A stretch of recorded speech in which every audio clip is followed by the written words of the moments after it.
Gracias, señora presidenta. Bueno, colegas, yo creo que si en algo podemos llegar a un acuerdo medianamente fácil en medio de nuestras inmensas diferencias, es que hay que cambiar o hay que plantear un cambio de fondo en la política social y en la política de equidad de género.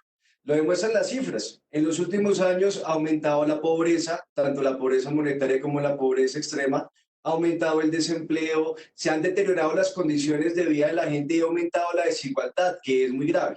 Y si esos son los resultados de la política que se ha impuesto en los últimos 6 o 7 años, pues quiere decir que esa política no sirve y que se necesitan cambios de fondo.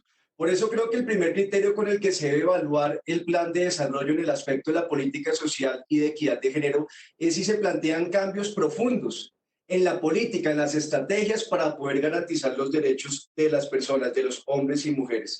Y yo creo que aquí hay algunos avances y tengo algunas preocupaciones en unos temas puntuales. Comienzo entonces.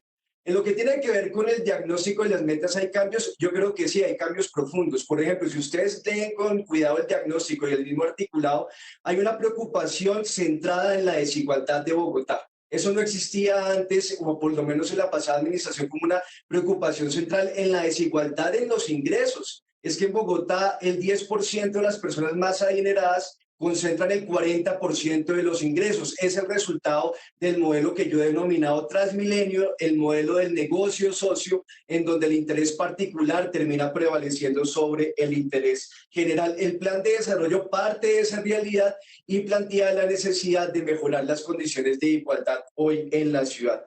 En segundo lugar, en lo que tiene que ver con las metas, resalto que se introduzca la meta de la pobreza monetaria. Por fin, porque es que aquí veníamos de dos gobiernos, el de Petro y el de Peñalosa, que decían que la pobreza monetaria era un problema del gobierno nacional y que los gobiernos locales solo se podían preocupar por la pobreza multidimensional. Y esto es un error muy grave, o había sido un error, y aquí se plantean metas sobre la pobreza monetaria.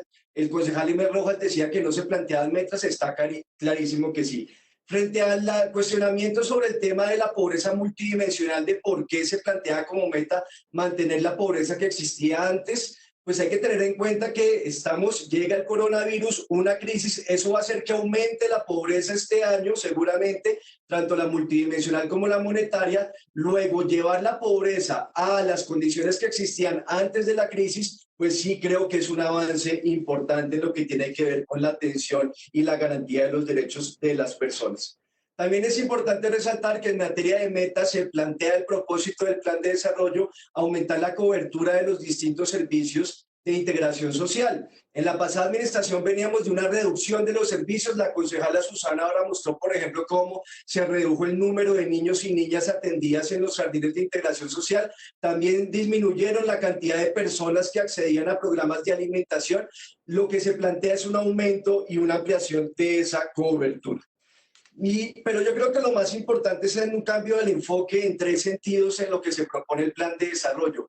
Uno, en la forma de identificar a las personas que necesitan una serie de programas y políticas sociales. Por fin deja de ser el CISBEN el criterio exclusivo para identificar a esas personas y se amplían otros criterios como el criterio territorial que ya se ha implementado ahora para atender el derecho a la alimentación de las personas. En segundo lugar, hay una novedad que es institucionalizar o dejar como permanente el sistema distrital de Bogotá Solidaria. Eso no existía antes y es una forma de garantizar un ingreso mínimo a 350.000 familias. Eso también permite un avance para el cumplimiento de metas de reducción de pobreza. Hay una preocupación y me parece importante resaltar para reducir el desempleo en la ciudad. Tampoco existía antes porque decían que eso era un problema del gobierno nacional y en las políticas macroeconómicas.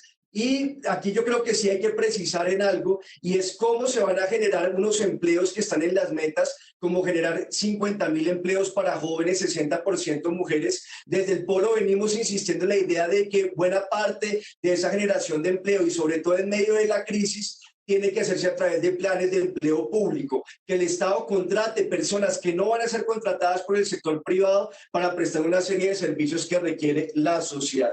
Y por último, sí que es novedoso el sistema distrital de cuidados. Esto también es un cambio sustancial frente a lo que venía sucediendo desde antes. Yo creo que en el plan de desarrollo se plasman una serie de instrumentos y estrategias para combatir el machismo, tanto en el ámbito del fenómeno cultural que significa el machismo, como también en su base material salarial que tiene que ver con la división sexual del trabajo, y yo creo que sí hay planteamientos más o menos concretos de cómo funcionarían las manzanas de cuidado. Lo que sí no es claro, señora secretaria, y pediría una respuesta, es cómo se va a financiar, cuál va a ser el modelo financiero. Desde el Polo hemos planteado que la financiación del sistema estatal de cuidado le corresponde al Estado y que se tienen que integrar organizaciones comunitarias de mujeres y hombres. Muchas gracias, señora presidenta.